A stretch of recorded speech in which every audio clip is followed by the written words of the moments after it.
हाय दोस्तों, welcome back to this video. और आज के वीडियो में अज़ूर सोवरेन रीजन ये सर्विस के बारे में हम जानने की कोशिश करेंगे। ये बेसिकली एक सर्विस नहीं, ये एक कॉन्सेप्ट है जिसको माइक्रोसॉफ्ट अज़ूर की तरफ से डिफ़ाइन किया गया है।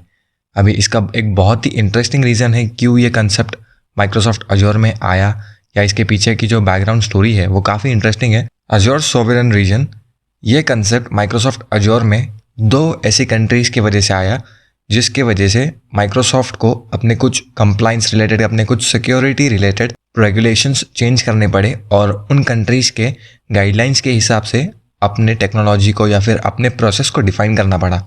अब ये दो कंट्रीज़ कौन है ये भी समझ लेते हैं और उनकी रिक्वायरमेंट्स क्या क्या थी माइक्रोसॉफ्ट अज़ूर क्लाउड के सामने वो भी समझ लेते हैं। नॉर्मली क्या होता है, जो भी माइक्रोसॉफ्ट अज़ूर क्लाउड के अंदर सर्विसेज डिप्लॉय होती है तो उसके लिए एक स्पेसिफिक रीजन सेलेक्ट किया जाता है, जैसे कि East Asia region, North Europe region. जो नॉर्थ साइड में होगा वो नॉर्थ यूरोप रीजन में आएगा, यूरोप के नॉर्थ साइड में। एशिया के अंदर सेंट्रल इंडिया रीजन आता है। तो ऐसे डिफरेंट रीजन्स में माइक्रोसॉफ्ट ने अपने डेटा सेंटर्स को डिवाइड किया हुआ है।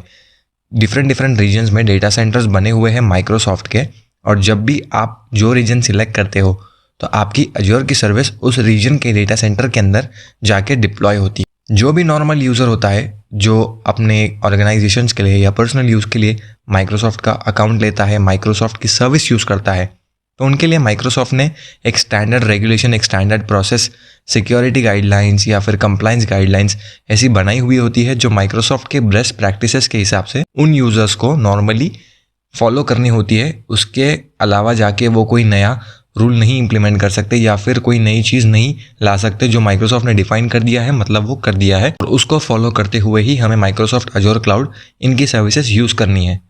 लेकिन दो ऐसे कंट्रीज़ हैं जो माइक्रोसॉफ्ट का standard security and compliance regulatory चल रहा था, उस प्रैक्टिसेस को फॉलो ना करते हुए उन्होंने माइक्रोसॉफ्ट के सामने अपनी कुछ रिक्वायरमेंट्स रखी और माइक्रोसॉफ्ट को उनके गाइडलाइंस के हिसाब से अज़ूर सर्विसेज उनके रीजन के अंदर डिप्लॉय करने के लिए कन्विंस किया। अभी वो दो कंट्रीज़ कौन से हैं वो समझ लेते हैं। फर्स्ट है अज़ूर गवर्नमेंट, दूसरा है अज़ूर चाइना।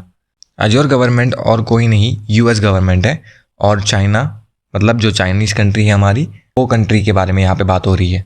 पहले अज़ूर गवर्नमेंट मतलब यूएस गवर्नमेंट, इनका कंसेप्ट समझ लेते हैं कि इनकी क्या क्या रिक्वायरमेंट्स थी जो माइक्रोसॉफ्ट को फुलफिल करनी पड़ी। तो अज़ूर गवर्नमेंट ने माइक्रोसॉफ्ट के सामने ऐसे कुछ रिक्वायरमेंट्स रखी, जैसे कि माइक्रोसॉफ्ट के साथ वो चाहते थे कि जो भी डेटा, जैसे कि अगर आप कोई सर्विस यूज़ कर रहे हो तो बाय डिफ़ॉल्ट आपका डेटा अज़ूर क्लाउड के ऊपर अपलोड होगा, और नॉर्मल यूज़र्स या नॉर्मल जो स्टैंडर्ड प्रोसेस फॉलो होता है तो उसके हिसाब से चांसेस ये होते हैं कि आपका जो डेटा होता है वो शेयरिंग डेटा सेंटर्स में रखा जाता है या फिर स्टोर किया जाता है।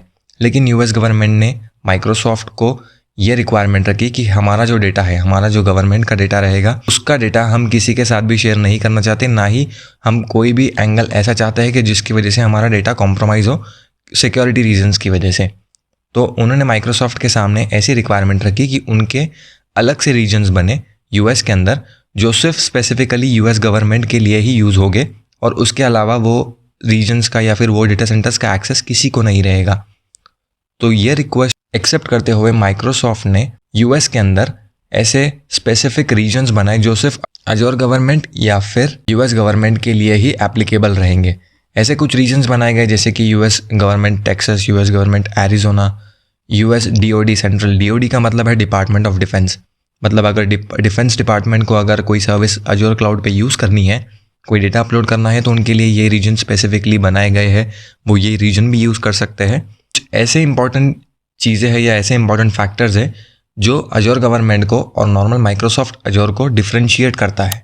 सबसे पहला डिफरेंशिएशन उनका यह है कि उनके सेपरेट इंस्टेंसेस बनते हैं। मतलब जो भी सर्विसेज बनती है वो नॉर्मल यूज़र अज़ूर क्लाउड के ऊपर जो है वो उनके तरीके से नहीं बनती है, जैसे कि उनकी लाइफ साइकिल अलग होती है, उनके सारे चीज़ें मतलब यूएस गवर्नमेंट का या फिर अज़ूर गवर्नमेंट का जो अज़ूर पोर्टल आता है वो भी टोटली डिफरेंट है नॉर्मल ऑर्गेनाइजेशंस या नॉर्मल यूजर्स जो यूज़ करते हैं उसके कंपैरिजन में।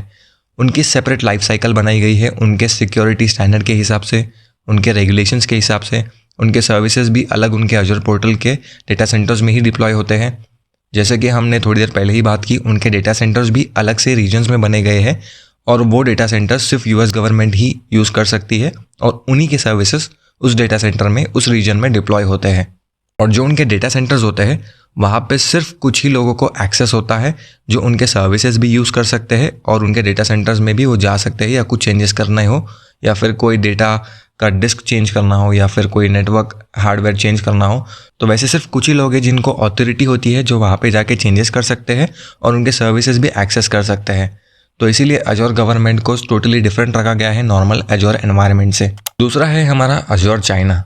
अजोर चाइना की जो रिक्वायरमेंट है वह एक्चुअली काफ़ी अलग है अजोर गवर्नमेंट से। चाइनीज़ मार्केट जो है क्लाउड कंप्यूटिंग को लेके, उनके कुछ अलग रेगुलेशंस बने हुए हैं चाइना के अंदर जो सारे क्लाउड कंप्यूटिंग सर्विसेज प्रोवाइडर्स को फॉलो करने होते हैं। सबसे पहली रिक्वायरमेंट उनकी ऐसी है कि जो भी कंपनी, जो भी क्लाउड सर्विस प्रोवाइडर अगर चाइना के अंदर अपना सर्विसेज प्रोवाइड करना चाहती है क्लाउड कंप्यूटिंग को लेके, तो उनको चाइना में रजिस्टर्ड एक टेलीकॉम कंपनी होनी चाहिए। मतलब वो एक टेलीकॉम कंपनी होनी चाहिए जो चाइना में रजिस्टर्ड हो, और रजिस्ट्रेशन होने के साथ साथ उनका जो फॉरेन इंटरेस्ट है, मतलब उनका जो बिजनेस है वो फॉरेन रीजन्स में 50% से ज़्यादा नहीं होना चाहिए, 50% से कम ही होना चाहिए। मतलब उनका बिजनेस 50% से ज़्यादा दूसरे कंट्रीज़ में नहीं होना चाहिए। माइक्रोसॉफ्ट अजोर का बिजनेस तो ऑल ओवर द वर्ल्ड है वो, बट ऑब्वियसली ये क्राइटेरिया में फिट नहीं होता है, जिसकी वजह से यहाँ पे तो चाइना का जो रेगुलेटरी रिक्वायरमेंट है वो माइक्रोसॉफ्ट फुलफिल नहीं कर पा रहा है। माइक्रोसॉफ्ट अजोर एक ग्लोबल कंपनी है जिसका फॉरेन इंटरेस्ट, जिसका फॉरेन शेयर 50% से ज़्यादा है दूसरे कंट्रीज़ के अंदर भी। इसके वजह से जो माइक्रोसॉफ्ट अजोर है वो चाइनीज़ एक कंपनी है, टेलीकॉम कंपनी, जिसका नाम है 24YNET। इस कंपनी के साथ टाई अप करके चाइनीज़ रेगुलेटरी को फॉलो करते हुए माइक्रोसॉफ्ट अजोर के सर्विसेज चाइना के यूज़र्स को प्रोवाइड करती है। मतलब फिजिकली देखा जाए तो माइक्रोसॉफ्ट अजोर के डेटा सेंटर्स चाइना में नहीं है। डेटा सेंटर्स 24YNET ये कंपनी के हैं जो कि एक टेलीकॉम कंपनी है जिसने माइक्रोसॉफ्ट अजोर के साथ टाई अप किया हुआ है और उनके डेटा सेंटर्स के अंदर अजोर के सर्विसेज चला रही है और चाइना के यूज़र्स को प्रोवाइड कर रही है। इसका रीज़न यही है क्योंकि माइक्रोसॉफ्ट अजोर के सामने चाइना ने वो रिक्वायरमेंट रख दी कि 50% से कम फॉरेन इंटरेस्ट उनका होना चाहिए, मतलब उनका बिजनेस ग्लोबली 50% से कम होना चाहिए और चाइना में रजिस्टर्ड एक टेलीकॉम कंपनी होनी चाहिए। अब माइक्रोसॉफ्ट अजोर दोनों भी रिक्वायरमेंट फुलफिल नहीं कर रही है, तो इसकी वजह से उनको 24YNET ये कंपनी का सपोर्ट लेके अपनी सर्विसेज प्रोवाइड करने की ज़रूरत पड़ गई। अजोर चाइना, इनका भी एक टोटली सेपरेट पोर्टल होता है जिसके ऊपर उनके इंस्टेंसेस या रिसोर्सेज डिप्लॉय होते हैं, जो नॉर्मल माइक्रोसॉफ्ट अजोर का जो पोर्टल होता है उससे अलग, जो सिर्फ अजोर चाइना या फिर चाइनीज़ यूज़र्स के लिए ही बनाया गया है। इनकी लाइफ साइकिल भी टोटली डिफरेंट होती है। जो चाइना के यूज़र्स के लिए बनाई गई है वही लाइफ साइकिल चाइना के अजोर चाइना के डेटा सेंटर्स पे या फिर यूज़र्स पे फॉलो होती है। और जैसे कि हमने अभी देखा 24YNET का इंफ्रास्ट्रक्चर यूज़ करके अजोर के सर्विसेज उनके डेटा सेंटर्स में यूज़ करते हैं और चाइनीज़ यूज़र्स को अपनी सर्विसेज अजोर प्रोवाइड करता है। उम्मीद करता हूँ आपको वीडियो अच्छा लगा होगा। अगर आपको वीडियो अच्छा लगे तो वीडियो को लाइक कीजिए, चैनल को सब्सक्राइब कीजिए। Thank you very much.